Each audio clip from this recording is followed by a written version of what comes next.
Hello, my name is Larry Lundy. I'm doing this video to fill course requirements for Hsco-511 online at Liberty University. The group I'm about to speak about met on June 21st, 2018. We met in a conference room within a facility that I work at 9 o'clock a.m. and the group session lasted approximately 1 hour. The setting and setup of the session was basically one large table with chairs all around so everybody could make good eye contact, communication could be clear, and everybody could understand, what was going on within the group. 11 participants took place in the session, not to include myself, and being that I work in corrections and it was done at the facility, all participants were security and non-security staff members.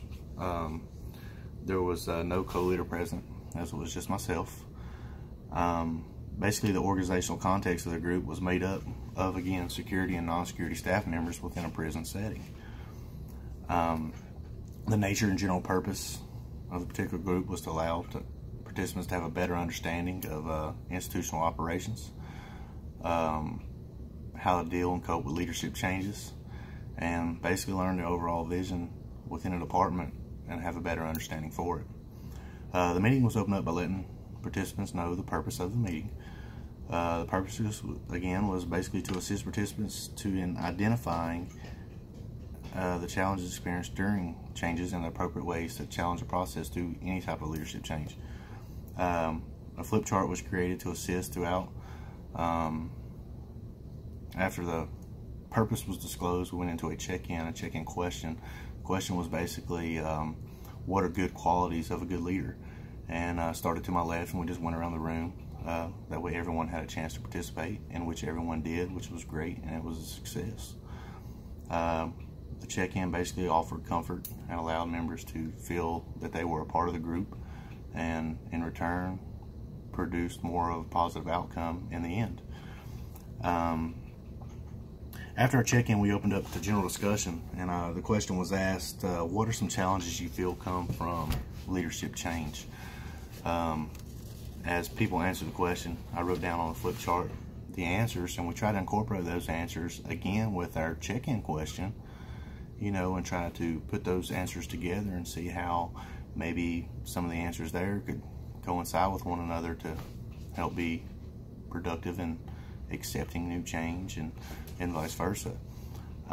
Basically, this just allows for a better understanding and positive growth within the group when we can get together and come together and basically put things together, and opens up for a more rewarding group.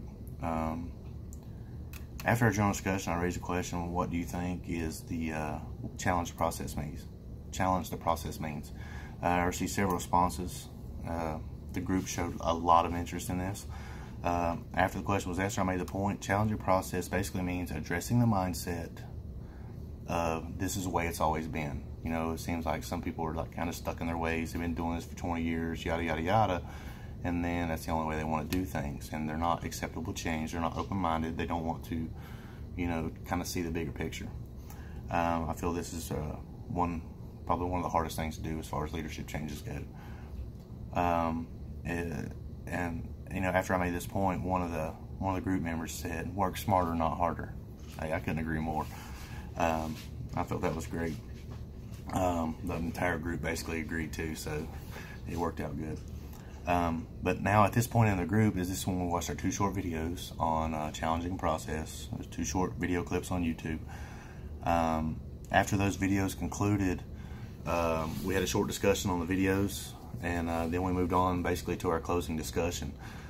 Our closing discussion was focused on a single question, and that question was basically, do you feel leadership change has effect on the overall morale or positivity or negativity within the institution or agency or wherever you may work?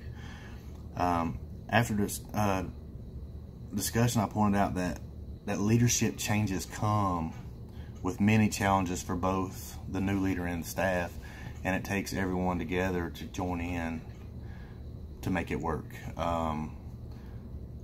Solutions for the challenges will basically, it's going to take both parties to make change or to deal with those changes. One of the best ways to combat these challenges is basically for all parties to keep an open mind toward the change and have the ability to communicate and basically negotiate or whatever, I guess you could say, for an overall good possible outcome. After closing discussion, we went on to a checkout, as we had a check-in before, we had a check-in after, and basically it was like, how would you describe the difference between a leader and a manager? After that was discussed, we went around and did like a pick you, like say I picked this person. Okay, well, they were done, they got to pick somebody else in the group, and that's how they finished it out. And then I left with a closing statement. You know, leaders have people who follow them. Managers have people who work for them. So would you rather be a manager, or would you rather be a leader? I say let's all strive to be leaders. That was my closing statement. It's like, hey, let's all strive to be leaders. We want those to follow us, to respect us, to be there for us, to help us. You know, we don't want to manage people. We don't want to have to say, hey, you do this, you do that, you do that. You know, we want them to, you know, want to be like us. As far as my self-assessment for the group goes, I mean, I feel that the meeting was a success, as a lot of valuable information was passed on to everyone, and the entire group participated. I mean, great. I mean, I had no complaints whatsoever. The main challenge of the group, basically, I'm guessing, would be the initial check-in. I'm guessing this is just because we just had started the group. It was fresh. It was early in the morning. You know, people still drinking coffee. But overall, I believe I did well with keeping the session moving towards its goal and keeping all the participants involved, as which they were involved. So I feel that I had great success in that. I really enjoyed the group session, and I felt that everyone learned something within the group, which is a plus for me. But I'll leave with this: it's like, we must remember that change is never easy, and we must remain open-minded and view the bigger picture at all times. There's always a bigger picture. Thanks. Have a good day.